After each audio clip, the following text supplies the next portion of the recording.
Welcome back to the Resto factory, continuing work on the little Daihatsu Fellow. Last time we left off, the whole car was stripped, everything had been sent off to get powder coated. The engine bay is in fresh Daihatsu white, standard old woody paint job. There's a couple of runs in there, but for what it is, it presents really well. Now I've got everything back from powder coating, so all the suspension arms, springs, crossmember, everything was sent away. This came up really nice, so it's just sandblasted and then done in a texture black. I also had the wheels done. So there are a couple of comments previously about putting wheels on the car. This is what we're dealing with here. So it's like a two-piece wheel. That's the PCD you're dealing with here. The 4, it's massive. You can't really get an aftermarket wheel for it. There was companies like Hayashi Racing that were making outer barrels for like the Subaru 360, but they actually have a different PCD, so they're not going to work for us. You can also get potentially more inner barrels to make them wider, but I'm just going to leave them as they are. These were quite corroded on the inside, so they're being blasted, treated and powder coated, and they use an inner tube also. So it's a 10-inch rim. At 10s, I'll keep them clean, keep them fresh and factory. So that's what we're dealing with powder coating wise. I've got new bushes for everything. They're not a factory Daihatsu bush, they're actually whatever we could find that matched up. And I'm gonna have to do some custom use with the grinder or maybe the lathe potentially, but we'll see what happens. I also got myself a lathe, if you can peek it back behind there. Nice little addition to the workshop. We've got a fresh crankshaft with new bearings. Everything's been cleaned and painted, and that also has to get assembled. And the aim for this episode is to have everything, maybe not everything, but the aim is to have the engine back in the car and potentially even fire it up in this episode. So there's heaps of work to get done. First thing, I'm going to step into the suspension side of things and get some bushes fitted onto those arms, back onto the crossmember, and then we can move on to fitting the engine back up in the car. There's no listing for parts when you look up a 1968 Daihatsu Fellow, so finding suspension bushes proved to be a little difficult. I did check some online Japanese auction sites. There was no luck there, so I had to just basically match these up. What I ended up using was just some generic rubber shackle bushes. The outside diameter was correct, the length was wrong, so all of them had to be cut down. Some of the bushes even had a taper, so just using the linisher I ground off one side. The inside diameter of all the bushes was incorrect though, so I had to make up some of my own crush tubes. Unfortunately, the little Halfco lathe I acquired didn't come with any tooling, and it's still on order from Heron Forbes. So I went down to see my mates at FFM, whom were kind enough to loan me their lathe so that I could machine these crush tubes to suit my application. This all seems pretty simple, but truth be told, it was quite an ordeal for myself. I spent days trying to get this sorted, so I was stoked to finally get somewhere and assemble these upper control arms. Once I got the control arms bolted back together, I then moved on to sorting out the brakes. I've had the standard master cylinder and brake lines refurbished by Justin at Sunshine Coast Brake and Clutch. The single circuit brake master cylinder has been overhauled as well as zinc plated, and the flexible brake lines have been remade to suit the standard length. Oh, I love tight locations. This is so much fun. There was nothing really wrong with the factory steel hardlines, except they were corroded on the outside, and now with a fresh engine bay, they didn't really look the part, so they're also getting replaced. Bending this Bundy tube can be, well, not difficult, but it definitely takes patience, and it can be one of those jobs that you might have to do twice.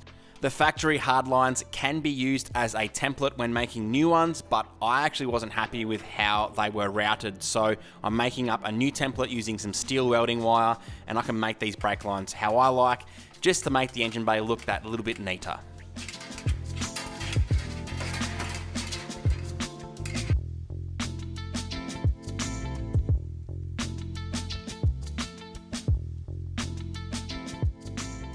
Finally, having a little bit of a win with a Daihatsu. The crush tubes on the upper control arms, we ended up getting them sorted in the lathe perfectly. The rubbers are just a generic, like shackle bush. Not too sure exactly what model they're from. The lower control arms, that was a bit different. We've gone through 3 sets of bushes. All of them were wrong. As much as you measure them and match them up, unfortunately, just, I don't know, somehow cocked it up.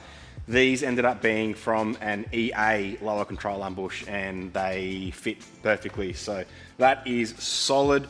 The ball joints and everything, they weren't 100%, but I ended up just giving them a little love tap in the bottom to kind of crush it up a little bit. So they're pretty good now. We've got grease, new grease in there, new grease nipples. The boots, I just ordered a kit online and I got 2 of them. There's like 30 boots in there, and they're just handy. I'm that kind of guy. Instead of just ordering 2 of what I need, I'll order heaps. So same with like the grease nipples. I just got a whole kit of grease nipples in anyway. So I know that I'm going to use them in the future. All the bolts, all the hardware we've cleaned up, and I just ended up painting in black. It mixes in with the powder coating anyway. So these are ready to be fitted, and I'm finally stoked that we've finally got that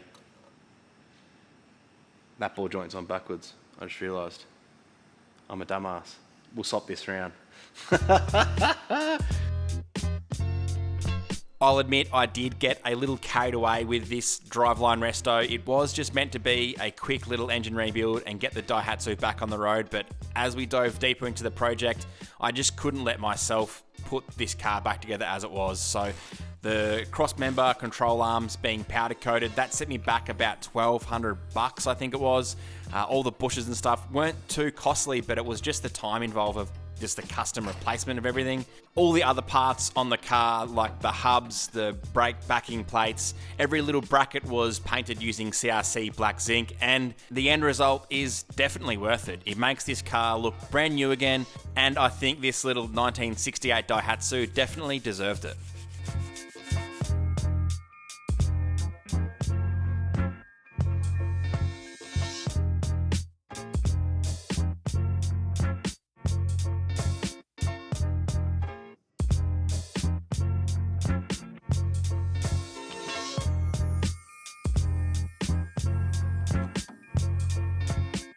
Halfway through the Daihatsu Resto, a mate of mine reached out and recommended for me to use this CRC black zinc, and coincidentally, CRC actually reached out themselves within that same week, and I'm super excited to announce that they have now come on board as a major sponsor for the channel.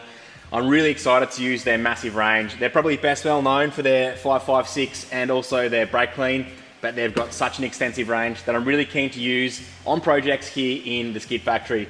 Thank you CRC for having me a part of the team. This is really exciting for me, and I can't wait to use all the products on all the projects here in the shed. The most challenging part of this Resto has been sourcing bits and bobs to get the job done. It's been a mission. I've ordered stuff from overseas that's turned out to be wrong, so I kind of lost faith in old mate. I've ended up resorting to looking stuff up myself and working with a local parts store. I ended up searching online multiple different brands, catalogs. One of the things was the diff bushes in the back. This is what's left of one of them, and there's absolutely nothing left. Not only is the rubber like 60 years old, it's just obviously copped a beating. So that one is in the bin, and that's what it's meant to look like. So these are actually on the rear, and the rear wasn't too bad. That's like obviously the front copped the most load, but the rears still are just showing signs of kind of splitting. I was going to leave them, but I found some actual, these are, I believe, for a generator, or I've even seen, it looks like almost like a jet ski engine mount or something. They are meant to be used like this with the load facing down, but for what I could get, I'm just going to wing it, and if they do fall out of the car, I'll know to come up with a different, an alternative solution. Potentially actually use 2 of them and flip it upside down so it is like the standard one and actually run a bolt through. But funnily enough, the bolt pattern was actually perfect. So I've got 4 of these. You can also get them in different like rubber. I kind of went from like 35, 45, 55, whatever the numbers mean. The higher the number, the more harsh they are. So that's got the diff sorted. The other one was the engine mounts. Something as simple as just a flange with a bit of rubber. Again, I couldn't actually quite find something that was exactly the same bolt pattern, and again went through the catalogue and came up with these. So I've got 2 brand new engine mounts, which These are going to hopefully work bang on perfect. The biggest thing with the two-stroke is they're such a vibrating, harsh engine that you want to actually have it rubber insulated. You don't want to solid mount it. So these have copped a beating. They're probably still, again, not too bad, but going to replace them with these. And again, if these don't work, I'll come up with an alternative solution. The diff is actually out with Dave getting dry ice blasted. It was one thing that I didn't actually get cleaned up, and it's come up beautiful. So I've got to go pick that one up. We're now going to fit the diff up, the diff bushes, get some bracing on there. The steering is now sorted too, so I'm stoked on that. We've got everything basically put back together. I'm waiting on some wheel bearings, but now I think we're going to move on to actually getting the engine assembled, because it's sitting on a bench and there's just stuff everywhere, and I really want to get that sorted and put back into the car.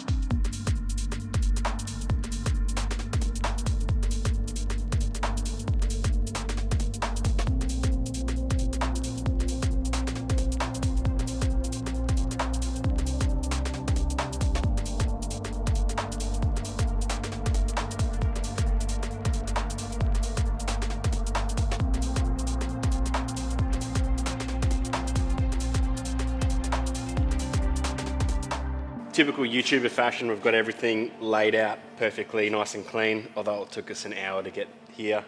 We've got Westy's here to give me a hand, and also Geordie. It's a Friday. Geordie usually comes around most Fridays, and Westy also had the day free.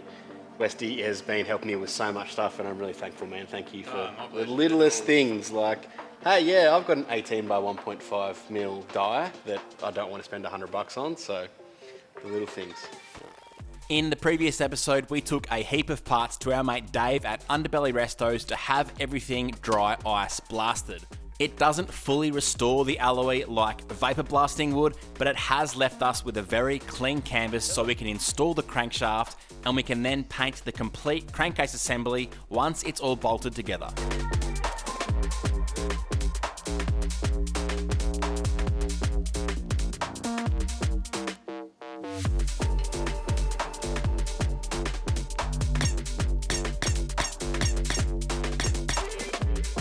I've got to give a shout out to a couple of viewers, Evan and Simon. Both of these guys shared me a workshop manual for the L38 Daihatsu, which says this same engine.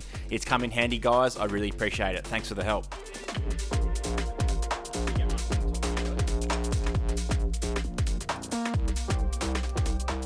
When in doubt, look at the footage of the YouTube video to find out how stuff went.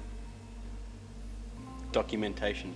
That's saved you a lot of time. It has, yeah, all the time. Yeah.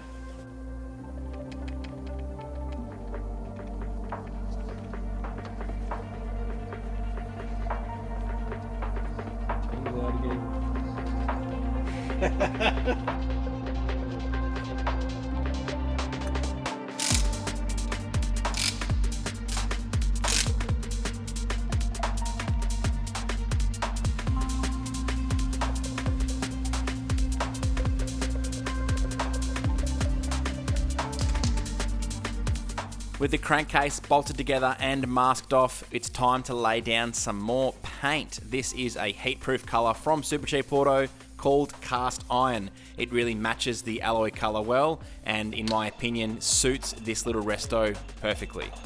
We came back in the following day once the paint was dry, and we can now install the pistons and the barrels, making sure to generously lubricate everything using a premium two-stroke oil.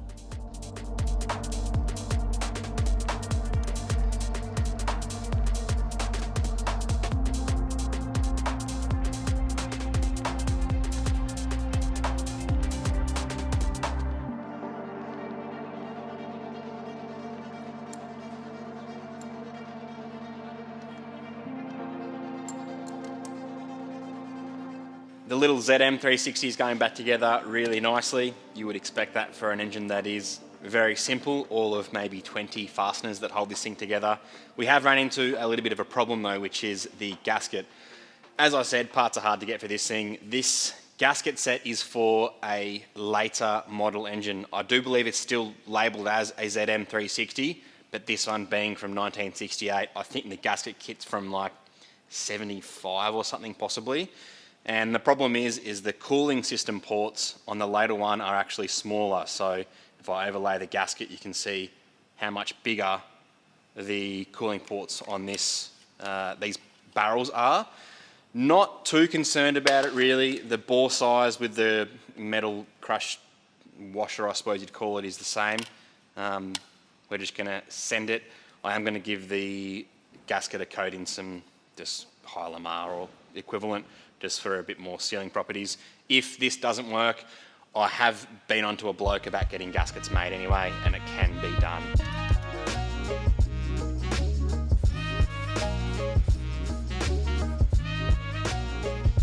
Good as gold.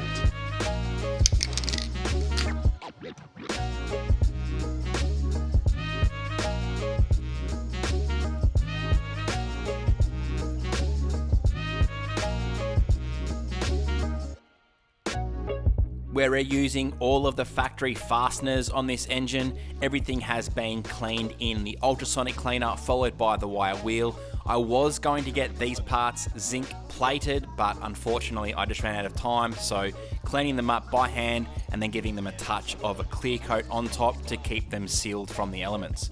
We're following the factory tightening procedure for this engine as per the workshop manual, with the addition of some ARP moly grease on the threads just to prevent any of the fasteners from galling.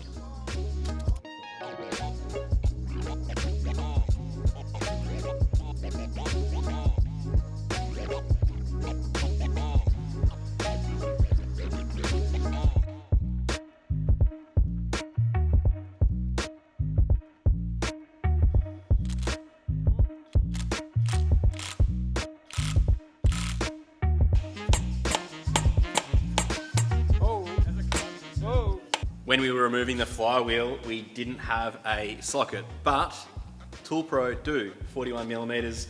I did put Loctite on there and then realized it's got that locking washer, but it is a two-stroke and it's going to vibrate to death anyway, so probably a good little measure. It's only a low strength Loctite anyway.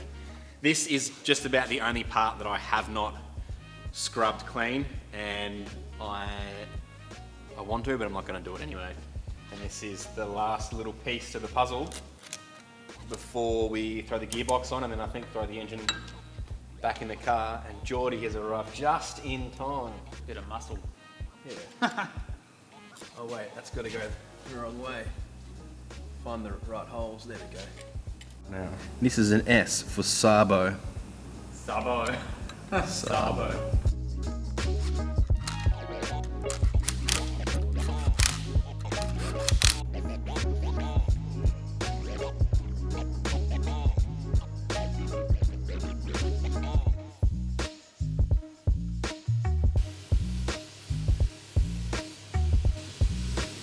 Look at that.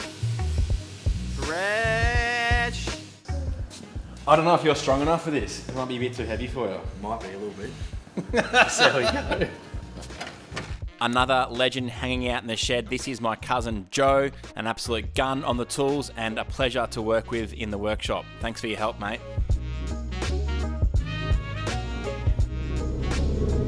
Yeah, stop.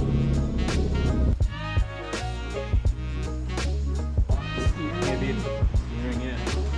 Now I need to go up. Now that's down a smidgen, like a bee's dick, bro. Tried to use the forky to make our lives easier, but it kind of didn't really work. This is a situation where an engine crane is way better. I do have an engine crane, but I've loaned it to a young fella because he's doing a engine conversion, so I think I'll grab that one back to do more jobs like this.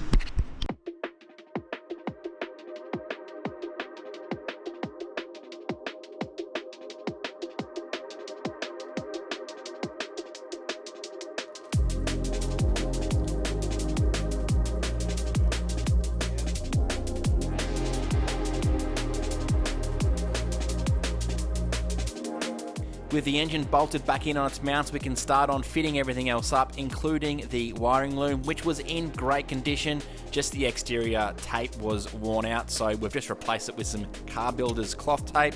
Any fasteners used for brackets or anything for the engine bay have been replaced with some zinc plated items. This just makes it look a little bit neater. I've also replaced any hoses for the engine, so stuff like the fuel system, the oil injection system, and the cooling system. Everything has new rubber hoses. Little baby one.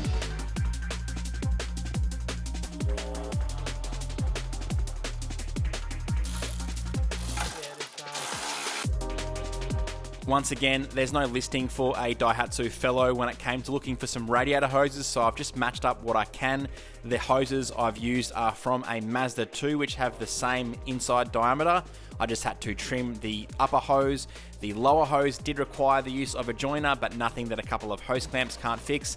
Luckily, I've got a complete set of hose clamps on the wall from Raceworks to use at my disposal.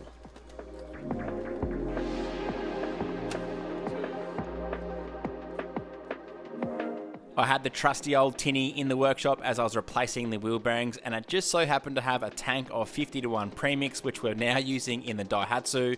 I'm also topping up the oil injection tank with a quality two-stroke oil. I've then bled the oil injection system down to the pump, and we're just about ready for a first start.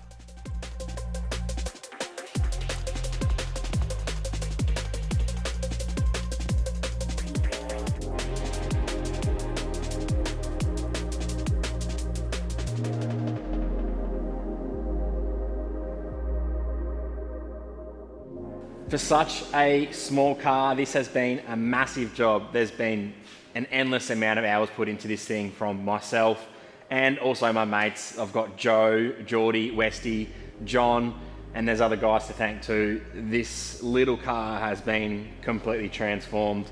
What once was a dirty engine bay and an engine that it ran, but it didn't run very good, it's now been completely refurbished. I've reused things where I can. Anything that I could replace, I have replaced, and anything that can be fixed has been fixed. And it's looking pretty good, if I do say so myself. Everything's been painted up, it looks pretty nice.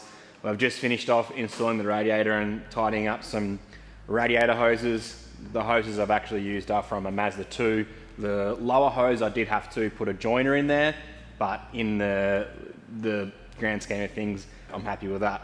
The wiring, we've actually changed the fuse box out, and we've just actually fitted just a generic, modern day fuse box. The fuse box that was fitted was just basically some twisted wires, and I wasn't happy with that. I'd rather have a proper 10 amp fuse in there.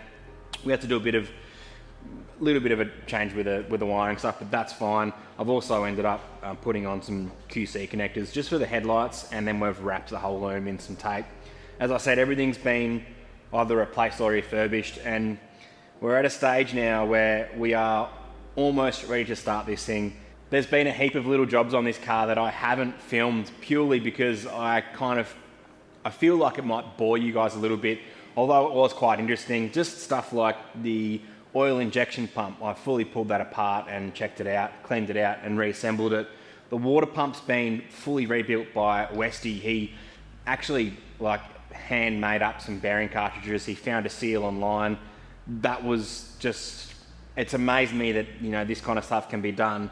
The generator, the starter motor have been fully pulled apart and refurbished. We did pull the carby apart. I haven't got a carby kit, but we had to make a gasket for that. There's just so many little jobs here and there that I haven't filmed along the way. Although it would have been pretty cool, I'm trying to kind of fast track these build series so that it's not a 30 part 3S GTE swapped Mini.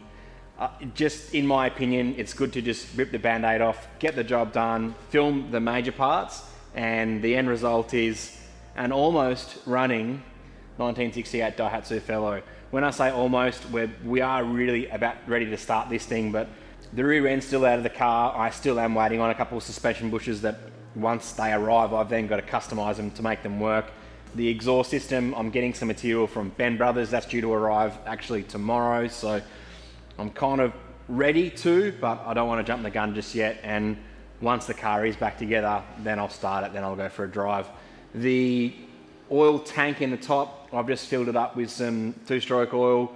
I've also pre-mixed the tank. That's another thing we didn't film. We pulled the fuel tank out and fixed the pickup and gave it a coat of paint. So the fuel tank now actually has, I put a 50-to-1 two-stroke mix in there just for the first start. And when I actually have this on the road, if it's not too smoky, I might actually still run a premix oil as well as the oil tank. I don't have a lot of faith in the 60-year-old oil injection pump. It does work, but I'm worried about a failure, and I would hate to undo all this work that I've just done now. So once those goodies arrive from the postman, I can then reassemble the rest of the car and get it on the road. I have ordered some plates. Throw some guesses in the comment section what I've ordered. I think it suits it quite well. And also comment below if you've been enjoying the little Daihatsu build. It's definitely not everyone's cup of tea. It's a very weird, wacky vehicle. I think it may be the only one in the country. If you own one, please sing out. I'd be happy. I'd love to get some photos with you if you're local or anything. So a very rare vehicle. It's rare for a reason, but I've really enjoyed this restoration process, and just the transformation that it has been. It really makes me feel good. I think I've done a pretty good job. If you're keen to check out the Daihatsu, maybe you want to see the Crown Wagon, or maybe you just want to get out with the kids for a good weekend, come down to Growl Racing Performance Pulse Expo on the 9th of March. It's going to be an epic day. There's a bunch of exhibitors there. There's going to be a heap of sick cars. I'm going to be down there with Mark and the Burrito Bus on display. I've got some merch there. I'm going to have the Daihatsu and the Crown Wagon, so come and say hi, give me a high five, come and hang out at an awesome event at Brisbane Showgrounds. Save the date, 9th of March, I'll see you there. Don't forget to drive safe and enjoy the moment. We'll be back next week with some more Daihatsu content, get this thing fired up and driving on the road. Massive shout out to the Skid Factory's Patreon supporters. This week we've got Paul Roberts, Matthew Stash, sorry if I've pronounced that wrong, Thomas Beaton, Rob Van Lier, Bond, and AAA Aardvark Aaron Cutts. If you'd like your name in the credits, jump on board. What's for dinner? Let's have some lamb souvlaki. Cheers. Resto, done. Don't worry about it. Resto in a can. Yeah, bloody oath. Good afternoon. Well, that's the right. Just going to pause. I'm going to do another little. This nut is 41 millimeters big. Big? Big. Big. 41 millimeters small. Yep. For such a small car, this has been a massive job. Actually, I should check that the audio is actually working anyway. There's a blue dot there, right? Yeah. The suspension bushes. Pardon me. No, one of the diaphragms is the crankcase, and it interprets that to the actual fuel diaphragm. What happened there?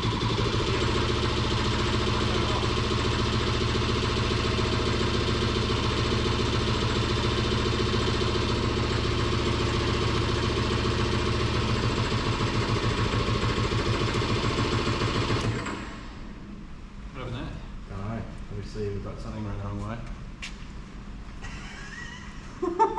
What did you do?